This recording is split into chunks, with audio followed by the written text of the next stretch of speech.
Hello friends, welcome to my channel Shri Sai Sanskar hostel, जिसमें मैं आज लेके आया हूँ आपके लिए चतुर्भुजों की जानकारी लेकर, जिसमें समांतर चतुर्भुज के विषय में पढ़ेंगे,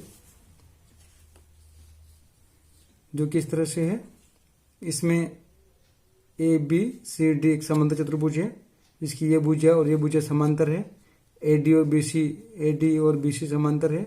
ए बी और डी सी भी समांतर है, बी सी और डी सी।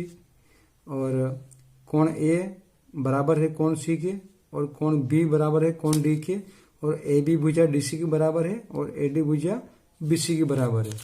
ठीक है, तो इस तरह से हम चित्र के माध्यम से इसको समझने के बाद यहाँ देख सकते हैं कि भुजा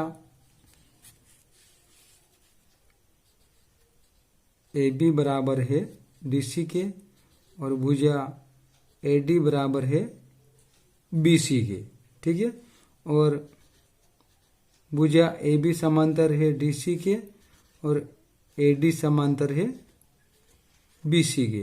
ये बराबर भी है और समांतर भी है, सेम भुजा है। और कोण ए बराबर है कोण सी के और कोण बी बराबर है कोण डी के, लेकिन चारों कोणों का योग कितना आना चाहिए? 360 डिग्री आना चाहिए। ठीक है, ये हमारी समांतर चतुर्भुज की परिभाषा हुई। हमने ये जानकारी समांतर चतुर्भुज की समझे हैं, और इसमें विकर्ण जो होते हैं इसके, ये यहाँ से लेकर ये विकर्ण और ये विकर्ण एक दूसरे को समद्विभाजित करते हैं, मतलब ये इसके बराबर होगा और ये इसके बराबर होगा। ठीक है, इस तरह से इसकी परिभाषा होगी। तो अर्थात हम विकर्ण लिख सकते हैं। इसमें विकर्ण बराबर, इसको हम सेंटर में ओ नाम दे सकते हैं यहाँ पे, तो हमको लिखने में आसानी होगी। ए ओ बराबर है ओ सी के और ओ बी बराबर है ओ डी के, इसलिए हम लिख सकते हैं यहाँ पे ए ओ बराबर है ओ सी के और बी ओ बराबर है डी ओ के। ठीक है, अर्थात हम ये भी लिख सकते हैं इसमें ए ओ लंब है बी डी पर और ओ डी लंब है ए सी पर। इस तरह से इसकी कई सारी जानकारियां हैं जो हम इसको आसानी से समझ सकते हैं। और समांतर चतुर्भुज का क्षेत्रफल जो है हमारा, वो इस तरह से है। समांतर चतुर्भुज का क्षेत्रफल जो है वो आधार गुणित ऊंचाई, आधार को हम ए से प्रतिष्ठित करेंगे और ऊंचाई को एस से करेंगे। ये हमारी इसके अंदर, ये यहाँ से लेकर ये सीधी जो रेखा है 90 कोण बनाती हुई, ये इसकी ऊंचाई हुई। इसको एस मानते हैं और ये आधार इसका ये ए होता है। तो आधार की ऊंचाई करके हम इसका क्षेत्रफल आराम से निकाल सकते हैं। और परिमाप तो सभी भुजाओं का योग, परिमाप तो सभी में एक ही लगेगा। परिमाप बराबर सभी भुजाओं का योग। यह आयत की तरह भी निकाल सकते हैं इसका, 2 इंटू लंबाई धन चौड़ाई। इस सूत्र से भी इसका परिमाप निकल जाएगा, क्योंकि ये आयत की तरह है, सिर्फ कोण नहीं मिलता है इसमें, बाकी आमने सामने भुजा बराबर होती है। आयत में भी यही परिभाषा है इसकी। ठीक है, तो इस समांतर चतुर्भुज के बाद हम बढ़ते हैं अब सम चतुर्भुज की तरफ। ये हमारा सम चतुर्भुज है। तो सम चतुर्भुज की परिभाषा हम कुछ इस तरह से समझेंगे, जिसकी चारों भुजाएं बराबर हो और एक कोण इसमें 90 डिग्री का आ रहा है हमारा। ए बी सी डी जो नाम है, ये हमारा एक सम चतुर्भुज है, जिसका प्रत्येक कोण यहाँ पे 90 डिग्री का है। ये वर्ग भी है और सम चतुर्भुज भी है। ठीक है, तो हमारा सम चतुर्भुज के विषय में पढ़ने वाले हैं। तो इसमें दोस्तों क्या है कि ए बी बराबर है, ए बी जो बराबर है डी सी के और डी सी बराबर है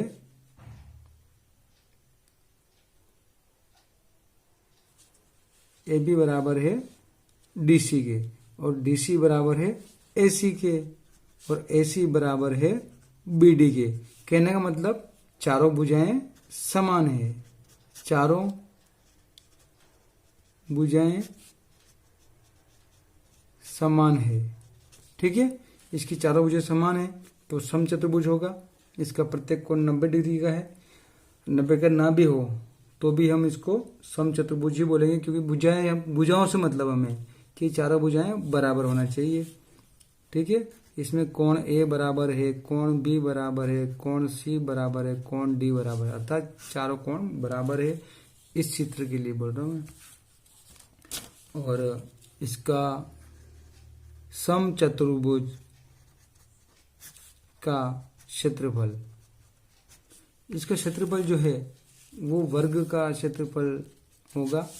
तो वर्ग का क्षेत्रफल क्या है हमारे पास, भुजा गुणित भुजा, अर्थात भुजा को हम ए से प्रदर्शित करते हैं तो ए का वर्ग। जो भी हमारी भुजा दे रखी है अभी 4, तो ये भी 4 होगी, ये भी 4 होगी, ये भी 4 होगी। 4 का वर्ग कर लेंगे तो 16, 4 4 4 12 4 16, 4 चौको 16। ठीक है, इसका क्षेत्रफल भी ये आ रहा है और वर्गमूल क्षेत्रफल वो परिमाप भी ये आ रहा है।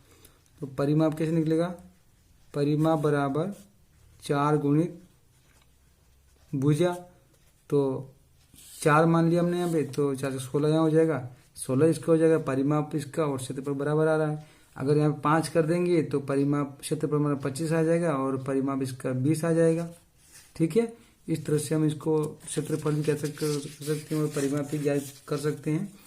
और दूसरा जो समचतुर्भुज है हमारा, वो इस तरह से कुछ बनाया है हमने। इसको नाम दे दो ए बी सी और डी।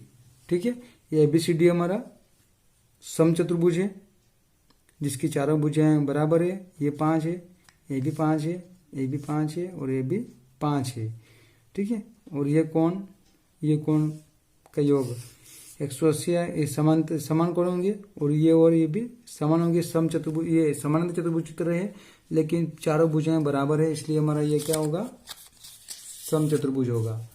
और इसमें ये वाला विकर्ण और ये वाला विकर्ण दिया हुआ है, तो इसका क्षेत्रफल कैसे निकालेंगे, परिमाप तो वही सभी भुजाओं का योग, ये वाला परिमाप लगेगा इसमें भी समचतुर्भुज में। तो समचतुर्भुज का क्षेत्रफल बराबर क्या सूत्र लगेगा, 1/2 D1 गुणित D2। यहाँ पर D1 क्या है, D1 बराबर है हमारा पहला विकर्ण और D2 क्या है, दूसरा विकर्ण। ठीक है, इस तरह से हमारा इसका क्षेत्रफल निकलेगा। अब माना कि यहाँ पे हमारा पहला विकर्ण जो है वो 7 है और दूसरा और विकर्ण है हमारे पास 4 है, तो 7 चौक 28 में 2 का भाग देंगे तो 14। इस तरह से हमारा इसका क्षेत्रफल आ जाएगा। ठीक है, D1 D2 का मतलब मैंने आपको समझा दिया और इसमें 2 का भाग देना है, तो समचतुर्भुज का क्षेत्रफल हुआ। अब समचतुर्भुज क्षेत्रफल के बाद हम बढ़ते हैं आगे की तरफ, जिसमें अब हम बढ़ाएंगे आपको समलंब। समलंब मतलब क्या होता है दोस्तों, समान लंबाई वाला। इसको नाम दे देते हैं ए, इसको बी, इसको सी और इसको डी। ये भुजा इसके समांतर है और ये भुजा इसके समांतर नहीं है। 2 भुजाएं समांतर हैं और 2 समांतर नहीं हैं, तो वो हुआ हमारा समलंब चतुर्भुज। ठीक है, तो ये समलंब में हम समझेंगे समलंब चतुर्भुज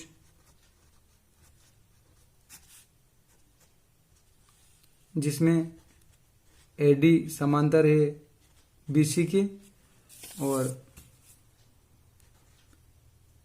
AB समांतर नहीं है DC के। ठीक है, ये समांतर है, ये समांतर नहीं है।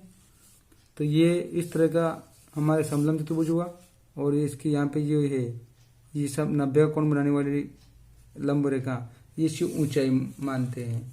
ठीक है, तो समलंब चतुर्भुज का क्षेत्रफल के लिए क्या करेंगे, इसका क्षेत्रफल, किसका क्षेत्रफल, समलंब चतुर्भुज का क्षेत्रफल बराबर होगा 1/2 गुणित H ए प्लस बी। ए क्या है यहाँ पे, ए हमारी ये भुजा है और बी ये वाली समांतर है और ए सी ये वाली ऊंचाई है। ठीक है, इसमें 2 का भाग दे देंगे तो हमारे समलंब चतुर्भुज का क्षेत्रफल निकल आएगा। दोस्तों बहुत ही आसान तरीका है, इस तरह से हम इसको समझ सकते हैं। समचतुर्भुज के विषय मैंने बताया आपको अभी। अब बढ़ते हैं हम अगले क्वेश्चन की तरफ। हमारा है आयत। आयत में दोस्तों एक समचतुर्भुज चतुर्भुज के सभी गुण होते हैं। इसमें प्रत्येक कोण समकोण होता है और विकर्ण बराबर माप के होते हैं। ये विकर्ण यहाँ से यहाँ तक का और ये यहाँ से यहाँ तक का विकर्ण बराबर होगा इसका। इसको नाम दे सकते हैं हम ए बी सी डी। ये और ये कोण इसके बराबर, ये कोण इसके बराबर, चारों कोण इसके समकोण होते हैं, है ना, चारों कोण समकोण होते हैं। और ये विकर्ण इसके बराबर होगा पूरी। ठीक है, और इसका परिमाप जो है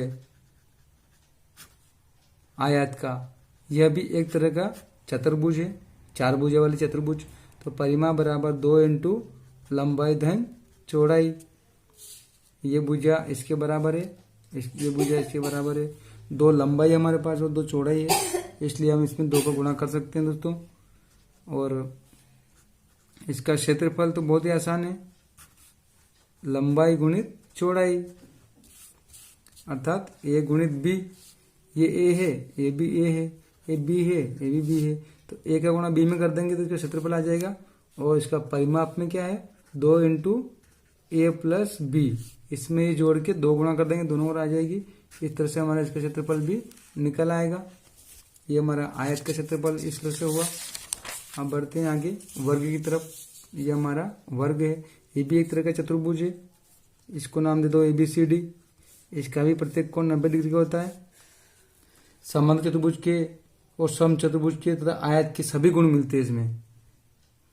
एक बार और सुना दोस्तों ध्यान से, समांतर चतुर्भुज, समचतुर्भुज तथा आयत के सभी गुण मिलते हैं। ये भुजा इसके बराबर है, इसके बराबर है, चारों भुजाएं आपस में बराबर है, चारों कोण आपस में बराबर है, चारों कोण 90 डिग्री के हैं, चारों भुजाएं एक दूसरे के समानांतर हैं।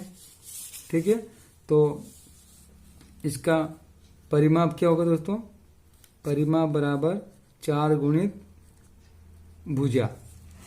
जो भी भुजा है इसकी, माना कि यहाँ पे 10 है तो 10 चौक 40, इसका परिमाप आएगा 40। और अगर यहाँ 10 है, यहाँ भी 10 है, यहाँ भी 10 है, यहाँ भी 10 है, तो इसका क्षेत्रफल जो है वो आएगा भुजा गुणित भुजा, यानी कि भुजा का वर्ग, अर्थात 10 का वर्ग, मतलब 10 दई 100 इकाई। क्योंकि सेंटीमीटर मीटर कुछ लिखा नहीं, 10 लिखा किया तो 10 100 इकाई हम इसको बोल सकते हैं। हमारा इसका जो आंसर आएगा वो 100 इकाई आएगा। इस तरह से हम वर्ग का परिमाप और क्षेत्रफल भी निकाल सकते हैं। और ये एक चतुर्भुज भी है और एक वर्ग भी है। ठीक है दोस्तों, और अब बढ़ते हैं हम आगे की तरफ। हमारा जो अगला क्वेश्चन है वो है केवल चतुर्भुज का। ठीक है, ये चतुर्भुज बना रखा हमने। इसमें 115 डिग्री का कोण है, ये 120 का, ये 65 का और ये 60 का। इसको नाम दे सकते हैं ए बी सी और डी। इसका परिमाप अगर निकालना हो तो इन सभी भुजाओं का योग कर लेंगे तो परिमाप निकल जाएगा। परिमाप तो बहुत ही आसान है। परिमाप चारों ओर की माप, परिमाप का मतलब है सभी भुजाओं का योग, चाहे 4 भुजा हो, 5 भुजा हो, 10 भुजा हो, 3 भुजा हो, सभी भुजाओं का योग करेंगे तो उसका परिमाप निकल आएगा। और क्षेत्रफल निकालना है इस चतुर्भुज का। इस चतुर्भुज का क्षेत्रफल बराबर होगा, इसके लिए हमको अलग से एक स्पेशल सूत्र बनाना होगा, जो कि आपको त्रिकोणमिति ज्यादा जानकारी चाहिए तो त्रिकोणमिति अनुपात को देखना पड़ेगा। तो इसके लिए सूत्र बनाया S1 इंटू S2 गुणित साइन थीटा। ठीक है, अब चूंकि अगर इस सवाल की बात करें हम, तो इस सवाल में हमारे लिए ये S1 मान सकते हैं, ये S2 मान सकते हैं। ठीक है, तो S1 का मान हमारे पास 5 है, S2 का मान 4 है और साइन थीटा, थीटा का मान कितना हमारे यहाँ पे, थीटा बराबर 120 डिग्री यहाँ पर है। ये वाला कोण, अगर हम ये वाली रेखा ले रहे हैं, ये वाली भुजा और ये वाली भुजा ले रहे हैं, तो ये वाला कोण लेना पड़ेगा। अगर ये वाली भुजा और ये वाली भुजा लेंगे तो ये वाला कोण लेना पड़ेगा, इसलिए हमने ये S1 S2 इसको ले लिया और ये वाला कोण ले लिया। तो साइन थीटा इन साइन 120, ठीक है। 4 और 5 20 हुआ, 20 गुणित साइन थीटा, साइन 120 का मान, साइन 120 का मान होता है 0.866, ठीक है। तो इसका गुणा इसमें करना है, 2 छंग 12 का 2 लगेगा 1, 6 दूनी 12 नहीं 13 3 लगेगा 8 दूनी 16 और 1 17, 1 2 3 दशमलव, 1 0 3 दशमलव, तो ये आया हमारे यहाँ पे 17.320 सेंटीमीटर स्क्वायर। ये हमारा आंसर हुआ। इस तरह से हम इसका क्षेत्रफल निकाल सकते हैं दोस्तों। लेकिन इस क्षेत्रफल, ये सूत्र कब लगेगा, जब इस त्रिभुज के अंदर ये S1 और S2 बराबर भुजा नहीं होना चाहिए, यानी कि ये 5 है तो ये 5 नहीं होना चाहिए, ये 4 है तो ये भी 4 नहीं होना चाहिए, मतलब असमान आना चाहिए। अर्थात इसका मतलब होगा, अर्थात S1 not equal to S2, S1 और S2 का मान सेम नहीं होगा, तभी ये सूत्र लागू होगा, ठीक है। और ज़्यादा जानकारी चाहिए आपको तो त्रिकोणमिति लेख पढ़ना होगा, तो आपको बहुत अच्छी आसानी से समझ में आ जाएगा दोस्तों ये। और इसी के साथ मेरा वीडियो समाप्त करता हूँ और मिलते हैं अगले वीडियो में। तब तक के लिए गुड बाय, बहुत बहुत धन्यवाद दोस्तों। मेरा वीडियो आपको पसंद आया तो लाइक